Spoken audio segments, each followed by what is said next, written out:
Good morning everyone. This is our next video of the online class of class 7. Today we will study our next topic, that is next chapter number 3rd. You can see here the name, chapter number 3, natural fiber. Right? इसके अंदर जो आज हमें पढ़ना है वो है first topic वूल ऊन जिसको बोलते हैं, वो क्या होता है, कैरेक्टरिस्टिक ऑफ वूल। किसी भी वूल को हम क्या मतलब एक तरीके से उसकी कैरेक्टरिस्टिक प्रॉपर्टी क्या है कि हम किसी भी सब्सटेंस को कहेंगे कि वो वूल है। वूल यील्डिंग एनिमल्स कौन कौन से होते हैं, कैमल्स क्या है, शीप क्या है, and sheep rearing and breeding कैसे होती है। रियरिंग का मतलब होता है पालना, ठीक है, क्योंकि शीप से आपको पता है कि हमें ऊन मिलती है, वूल मिलती है, तो किस हिसाब से क्या करके होता है हमें ये सब कुछ, ये आज के टॉपिक से, ये सारे टॉपिक्स नहीं है आपके बुक के जो हमें आज स्टडी करने हैं, ठीक है। आपका जो चैप्टर है यहाँ पे पेज नंबर 41 नेचुरल फाइबर, ठीक है।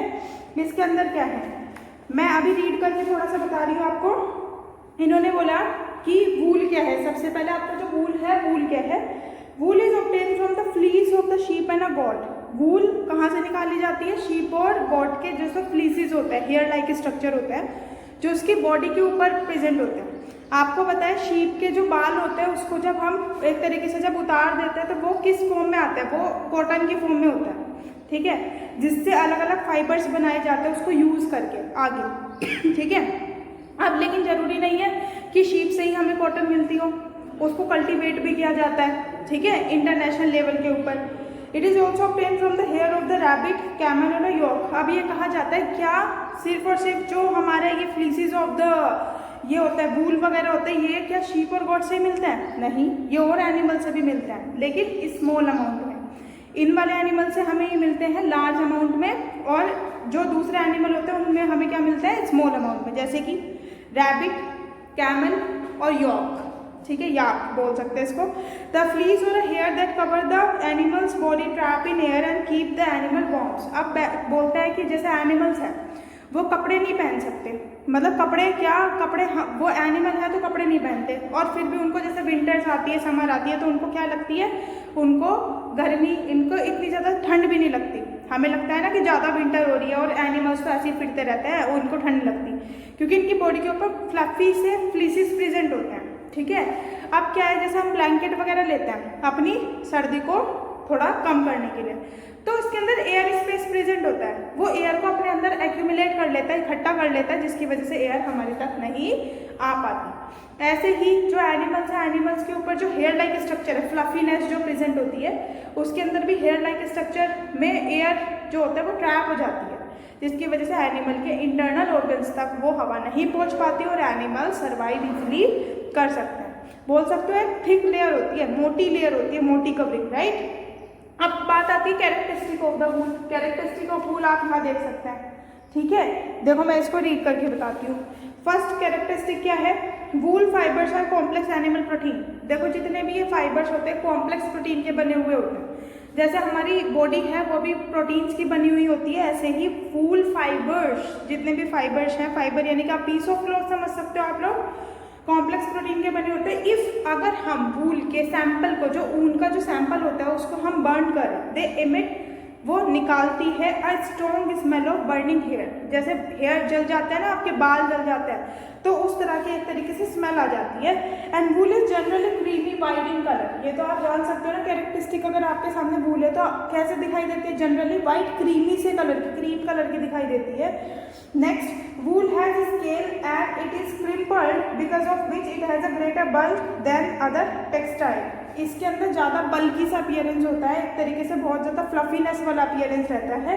This property help it to trap and retain a lot of hair. बहुत ज़्यादा फूली फूली सी होती है, फ्लफीनेस ज़्यादा होती है, फ्लीसेस ज़्यादा प्रेजेंट होते हैं, हेयर लाइक स्ट्रक्चर, तो जिसकी वजह से वो अपने अंदर एयर को ज़्यादा से ज़्यादा ट्रैप कर सकते हैं। इस वजह से ऊन के स्वेटर वगैरह बनाए जाते हैं, आप लोगों को पता है ना, नीटिंग करते हैं स्वेटर्स को बनाने के लिए, तो वो क्यों, क्योंकि ऊन के ही क्यों बनाए जाते हैं, ऊन यानी कि एक तरीके से फाइबर ही है, ठीक है, तो उसके अंदर क्या है, लॉट ऑफ एयर उसके अंदर ट्रैप हो जाती है, जो उसके अंदर एयर स्पेस के एक तरीके से छोटे छोटे पोर्स प्रेजेंट होते हैं, राइट। अब फोर्थ क्या है, wool doesn't wrinkle easily and has a natural resistant to dirt. एक तरीके से डर्ट से भी नेचुरल रेजिस्टेंट यानी कि जो रुकावट पैदा करता है वो उसकी ऐसी एबिलिटी होती है। Fourth, wool absorb moisture up to the 1/3 its weight without losing its property or that is without the feeling of dampness। देखो आपने देखा होगा अगर ऊन के अंदर पानी डाल दो तो पानी डालने के बाद वो बहुत ज़्यादा बोझल सी हो जाती है। कहते हैं ना वूलन क्लॉथ्स अगर स्वेटर वगैरह है तो उसको जब हम धोते हैं तो धोने के बाद क्योंकि उसके अंदर एयर स्पेस प्रेजेंट है जब तो वो हमें एक तरीके से प्रिवेंट कर रही है ना विंटर से कि हमें एक तरीके से ज़्यादा ठंड ना लग जाए, क्योंकि उसके अंदर एयर के पोर्स हैं जो एयर को ट्रैप करने में हेल्प कर रहे हैं। ऐसे अगर वो एयर को ट्रैप करेंगे यानी कि कह सकते हो वैकेंट स्पेस है तो अगर पानी जाएगा तो पानी को भी तो अपने अंदर ट्रैप करेगा। तो जब उसके ऊपर अगर हम पानी डाल देते तो वो उसका बोझ जो होता है वो अपने से एक तरीके से कह सकते हो अपने वेट के 1/3 वाटर को अपने अंदर एब्जॉर्ब करने की एबिलिटी होती है किसकी, वूल की, राइट। तो इस वजह से वो कैसी लगती है हमें बहुत ज़्यादा एक तरीके से जैसे बोलते हैं ना बहुत ज़्यादा हम एक हाथ से नहीं उठा पाएंगे, आप बोल सकते हो ज़्यादा वेट वाला हो गया, ठीक है। वैसे तो बहुत लाइट होती है लेकिन जैसे पानी है वो पानी वगैरह हो जाता है तो वो बहुत ज़्यादा हार्ड से लगने लग जाती है, बहुत ज़्यादा जिसको बोलते हैं वेट वाली हो जाती है। अब 6 जो लास्ट है इसका रेजिस्टेंट, वो क्या it is resistant to most of the organic acid but strong alkalies can't damage it. इन्होंने कहा ये किस किस चीज़ से अगर इसके ऊपर ऑर्गेनिक एसिड्स कुछ ऑर्गेनिक एसिड्स होते हैं वो जाए तो ये उससे रेजिस्टेंट होती है, यानी कि कहने का मतलब है उसके ऊपर इसका कोई भी इफेक्ट नहीं होगा अगर इसके ऊपर ऑर्गेनिक एसिड गिर जाए, राइट। ऑर्गेनिक एसिड का मतलब है वो एसिड जिनको हम खाने में भी यूज़ कर सकते हैं लेकिन वो हमारी बॉडी को भी हार्म ना पहुँचाए, ठीक है। दूसरी बात but strong alkalis can damage it, लेकिन अगर ज़्यादा ही स्ट्रॉन्ग एसिड्स हो स्ट्रॉन्ग एल्कलीज वगैरह हो बेसिस हो तो वो इसको इफेक्ट पहुँचा सकती है, राइट। देखो अभी हमने कहाँ से पढ़ा है, नेचुरल फाइबर है चैप्टर नंबर 3। आपको क्या करना है, आपको नोट डाउन करना है, ठीक है। नोट डाउन करने से पहले आपको क्या करना है, आपको रीड करना है जितना मैंने आपको चैप्टर बताया। You have learn in class 6 से लेके, ठीक है, उसके अंदर भी आपका ये फाइबर वाला चैप्टर था जब टीचर बताता है फाइबर क्या होता है, फाइबर के अंदर थ्रेड लाइक स्ट्रक्चर्स प्रेजेंट होते हैं उसको क्या बोलते हैं, और फाइबर क्या है एक सिंपल या पीस ऑफ क्लॉथ से समझ सकते हो आप लोग, ठीक है। जैसे टेलर वगैरह के पास जाते हैं ये फाइबर है, ये किस चीज़ का क्लॉथ है, नाइलॉन है, ये कॉटन है, ठीक है। तो वो सब कुछ इस चीज़ से ही पता चलता है। उसके बाद हमने वूल करी है, यहाँ पे वूल हमारा हो चुका है, ये आपको रीड आउट करने से कैरेक्टरिस्टिक फीचर्स को नोट डाउन करना है, ठीक है, ठीक है। अब देखो इससे नेक्स्ट पेज पे मैं आपको बताती हूँ, इससे नेक्स्ट पेज पे क्या है, अब आपका आता है वूल यील्डिंग एनिमल्स, कि वूल कौन कौन सा एनिमल से निकाला जाता है और किस एनिमल से ज़्यादा निकालोगे, किसका ज़्यादा फेमस है ना। जैसे पश्मीना शॉल वगैरह होता है वो किस एनिमल के ऊन से वूल से निकाली गई, तो वो सब कुछ देखते हैं। यहाँ पे देखो गोट, कई सारे गोट दिखा रखे हैं आप लोगों को, एंगेरो गोट, कश्मीरिया है ना, कश्मीरी गोट, ठीक है। अब मैं इसके बारे में रीड करके बताती हूँ। गोट 3 वैरायटी गोट की इन्होंने दे रखी है। अंगारा गोट, अंगारा गोट क्या है, it finds its origin in the Turkey, Turkey से निकाली गई है, ठीक है, टर्की में पाई जाती है। फ्रॉम एंगारो रीजन, वहाँ पे एक एंगारो रीजन है वहाँ से निकाली जाती है। अब दूसरी बात क्या है, तो fleeces obtained from the angora goat is of high quality and has a very smooth feel. इसको सबसे फेमस माना इसलिए जाता है जो उसके अंगारो गोट के जो बाल होते हैं, फ्लीसेस हेयर लाइक स्ट्रक्चर है, वो हाई क्वालिटी के होता है, मतलब बहुत स्मूथ और शाइनी सा अपीयरेंस जिसके ऊपर रहता है, ठीक है। और जब हम उसको हाथ लगाते हैं तो बहुत ऐसा फील होता है जैसे स्मूथ और बिल्कुल स्मूथली जैसा फील होता है, राइट। अब बात आती है Kashmiri goat, they are found in the high plateau of the China, Mongolia and Tibet. China, Mongolia और तिब्बत के अंदर कौन सी गॉड पाई जाती है, Kashmiri God. The hair skin of the goat has a combination of the fine hairs and coarse hairs. The fine hairs is separated and provided the wool for making the wool. अब देखो सही बात तो ये है, वूल का यूज करके fibre बनाया जाता है, लेकिन ये गोट ऐसी है यानी कि जिसको बोलते हैं थोड़ी हल्की क्वालिटी की गोट, ठीक है, एज कम्पेयर टू द अंगेरो गोट। अंगेरो गोट तो फर्स्ट चॉइस आती है जिसको बोलते हैं, ये नहीं बोलते कि तो बेस्ट क्वालिटी है, ठीक है, इससे ऊपर की कोई नहीं है। तो इसके बाद ये वाली है, इसके अंदर क्या है, ये जो गोट होती है जो इसके बाल होते हैं ना, इसके अंदर दोनों तरह के बाल प्रेजेंट होते हैं, एक तो सिंपल वाले भी और एक होते हैं थोड़े हार्ड से बाल, ठीक है।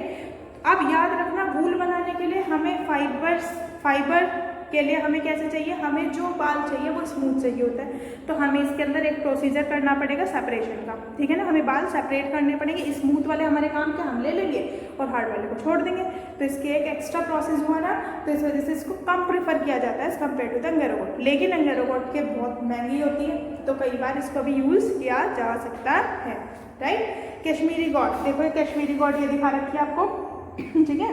पेज नंबर 42 पे आप देख सकते हो। यहाँ देखो, certain goat and from Kashmir yield wool of the high quality texture and warm. इसकी कैसे होती है, जो हम वूल इसके ऊपर से ये जो बाल निकलता है, फ्लीसेस निकलते हैं, इनका जो टेक्सचर होता है वो एक तरीके से वॉर्म होता है और हाई क्वालिटी का पाया जाता है। The fine soft under hair close to the skin provide wool fibre that are woven into the premium pashmina shawl. याद रखना, कश्मीरी गॉड से क्या निकाला जाता है, जो हमारे पश्मीना शॉल होता है। पश्मीना शॉल कश्मीर में बहुत ज़्यादा फेमस है, मतलब वहाँ पे जब लोग विजिट के लिए जाते हैं उसको प्रीफर करते हैं उसको लेके आना, क्योंकि ये कैसा होता है, एक तो चीज़ ऐसी है बहुत मोटी है तो हमें मोटा मोटा सा कंफर्टेबल मतलब रहता नहीं है, ठीक है, नेक नहीं हमारी मुड़ पाती, कुछ नहीं मुड़ पाता, लेकिन हम चीज़ों को उनको प्रेफर करना पसंद करते हैं कि जो पतली हो और वो यानी गर्माई बहुत हो, ठीक है। जितनी ज़्यादा, याद रखना, जितनी ज़्यादा कोई चीज़ पतली होगी उतना ही ज़्यादा उसके अंदर क्या होगा, गर्माहट बहुत ज़्यादा होगी। और ऐसी पश्मीना शॉल होती है हमारी कैस्पेरियन कश्मीरी गॉड, ठीक है, उसको बहुत यूटिलाइज किया जाता है। अब हमारा क्या है, कैमल के अंदर क्या है, camel work is prized for its nature beautiful colour and the best camel wool is produced from 2 hem Bactrian camel found in the mountain of the Siberian Mongolia. कहने का मतलब है कैमल वूल इज प्राइज्ड, इसके beautiful colours होते हैं। Best camel कहाँ का है, जिसके अंदर 2 हम गूदड़ जिसको बोलते हैं वो प्रेजेंट होता है कहाँ पे, bactrian camel found in the mountain और इन द साइबेरिया और मंगोलिया के अंदर पाए जाते हैं। कौन कौन से camels, right. In the South America continent 3 important mammal of the camel family are found in the Andes mountain के अंदर पाए जाते हैं, एल्पेका, लालमा, विक्यूना, राइट। इसके अंदर कैसे होता है, जो इसके हेयर्स होते हैं वो कैसे होते हैं, सॉफ्ट, फाइन, लाइट और लस्ट्रस। लस्ट्रस का मतलब होता है एक तरीके से शाइनी सा अपीयरेंस, यानी कि जिसके थ्रू क्या है, एक तरीके से जैसे हम किसी चीज़ को प्रीफर कब करेंगे, जब हमें वो अच्छी लगेगी। और अच्छी कब लगेगी, जैसे हमारे पास 2 चीज़ें है, एक चीज़ तो बिल्कुल भी शाइनी सा अपीयरेंस नहीं है, एक में शाइनी सा अपीयरेंस है, जैसे पॉलिश कर दी हो, ठीक है ना, तो देखने में शाइनी वाली अच्छी लगेगी ना, तो वो वाली लेनी पसंद करते हैं, ठीक है। अब बात आती है आपकी शीप की। देखो शीप, यहाँ पे आप देख सकते हो, ये आपके पास कई सारे फिगर्स भी है, पेज नंबर 42 के ऊपर देख सकते हो, ठीक है।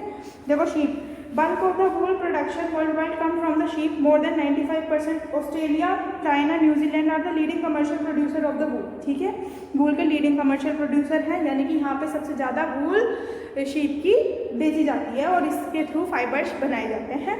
World finest wool come from the merino sheep, merino rams sheep का नाम है, जहाँ से स्पेन से ओरिजिन की गई है।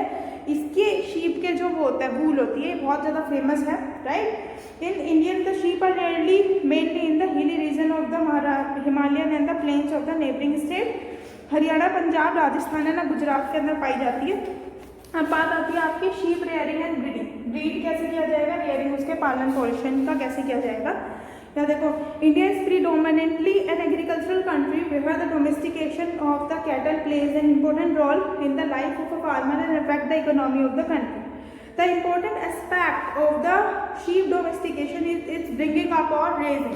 ये रेजिंग का मतलब क्या है, शीप की पॉपुलेशन को कैसा बढ़ाया जाए, कैसी वो बिल्कुल क्वालिटी वाइज अच्छी रहे, कैसे वो डिजीज़ फ्री रहे। तो कहीं ना कहीं न्यूट्रिशन से रिलेटेड है, वेटनरी डॉक्टर्स से रिलेटेड है। वेटनरी डॉक्टर्स कौन कौन से होते हैं, जो एक तरीके से एनिमल्स के जब एनिमल्स को कुछ डिजीज़ हो जाती है उसको ठीक करने के लिए जानवरों के डॉक्टर बोल सकते हो आप लोग, ठीक है। रेयरिंग यानी कि पालन पोषण से रिलेटेड है rearing. Rearing of the sheep involves the proper planning for the shelter and taking care of its basic hygiene. Basic hygiene वगैरह साफ सफाई का सब कुछ ध्यान रखा जाता है कि कहीं ना कहीं वो कोई डिजीज़ तो नहीं है। It is also involves the providing the sheep with the proper nutrition, ठीक है, प्रॉपर न्यूट्रिशन मिलना चाहिए। Prevention, disease management and selective breeding, हमें ऐसी ब्रीड को सिलेक्ट करना है कम से कम जो एक तरीके से हाइजीन में डिजीज़ फ्री हो और क्वालिटी वाइज सब कुछ चीज़ें जो हमें ऑब्टेन करनी है वो सारी चीज़ें उसके अंदर से अच्छी चीज़ें मिल सके। देखो, हम कोई भी चीज़ प्रीफर जब तो करते हैं ना लेनी, अगर हमें कोई चीज़ खरीदनी है तो हमें उसकी अच्छी क्वालिटी मिल रही है, हमें वो पसंद आ रही है जब तो लेंगे ना, तो वो वाली चीज़ इसके लिए रहती है, राइट। अब इसके अंदर आपका यही है, आपका वर्क क्या है, जैसे कि आपके असाइनमेंट वीडियो है 43 पेज नंबर के ऊपर, name Indian breed of the sheep दे रखा है, name and region of rearing, right. इनको आपको एक बार लर्न करना है कि बाखरवाल जम्मू कश्मीर के अंदर पाए जाते हैं, रामपुर बुशेर हिमाचल प्रदेश उत्तर प्रदेश के अंदर पाए जाते हैं, लोही पंजाब राजस्थान, नाली पंजाब राजस्थान हरियाणा के अंदर, पतनवाड़ी गुजरात के अंदर, मारवाड़ी गुजरात के अंदर, नीलोर आंध्र प्रदेश के अंदर। ये आपको हल्के हल्के से नाम याद होने चाहिए, शीप के नाम हैं, ठीक है, अलग अलग जगह पे कि इस एरिया में शीप का नाम ये बोलते हैं, इस एरिया में ये वाली पाई जाती है। जैसे सोइल होता है कि अलग अलग एरिया में कहीं रेड सोइल पाई जाती है, कहीं ब्लैक, ठीक है। तो इस तरह से करके ऐसे ऐसे ये शीप के ब्रीड के नाम है कि इस एरिया में ये बोली जाती है, इस एरिया में इसका ज़्यादा यूज़ है। पश्मीना, जैसे कुछ आपका क्वेश्चन, आपको क्या है कि आपको 5 क्वेश्चन बनाने हैं इसके ऊपर, जितना मैंने आज बताया उसमें आपका देखो मैं क्वेश्चन बता देती हूँ किस तरह से कि पश्मीना शॉल किससे बनाई जाती है, ठीक है। और 4-5 क्वेश्चन यहीं से बन जाएंगे। जम्मू कश्मीर में कौन सी वैरायटी मिलती है, शीप की सबसे अच्छी वैरायटी कौन सी है, गोट की सबसे अच्छी वैरायटी कौन सी है, ठीक है, और यॉक की सबसे अच्छी वैरायटी कौन सी है, ठीक है। जो फेमस क्वेश्चन है, 5 क्वेश्चन आप लोग अलग अलग बनाओगी, आपके लिए एक तरीके से सर्चिंग वर्क है, क्योंकि इतना टॉपिक मैंने आपको पढ़ा दिया है, ठीक है। इसको सर्च करो, जनरल नॉलेज के पॉइंट ऑफ व्यू से भी आपका वो होता है इंक्रीमेंट, ठीक है, इनहेंसमेंट होता है आपकी नॉलेज का, और साइंस के बेसिस पे भी। आगे हम जो स्टार्ट करेंगे, आज हमने 43 पेज नंबर तक खत्म किया है, इसको आपको रीड आउट करना है और पेंसिल लेके रीड आउट करो, जिसको जहाँ पे डाउट है वहीं पे मार्क कर लो, और फिर मुझसे जब फ़ोन होता है, फ़ोन कॉल होता है या फिर कुछ भी होता है तो आप लोग पूछ लीजिएगा। इसके बाद हम नेक्स्ट वीडियो में स्टार्ट करेंगे 44 पेज नंबर से, एक्सट्रैक्शन ऑफ द वूल को कैसे निकाला जाता है, शेयरिंग क्या होता है, शॉर्टिंग क्या होता है, शॉर्टिंग क्या होता है, डाइंग क्या होता है, फाइनल प्रोसेसिंग क्या होता है, ठीक है। कैरेक्टरिस्टिक सिल्क क्या है, सिल्क का egg cluster, silk worm and the pupa cocoon क्या होता है, राइट। अगर किसी को कोई प्रॉब्लम है तो अपने एक तरीके से व्हाट्सएप नंबर सबके पास है तो पूछ सकते हैं आप लोग। आज के लिए इतना ही, थैंक यू।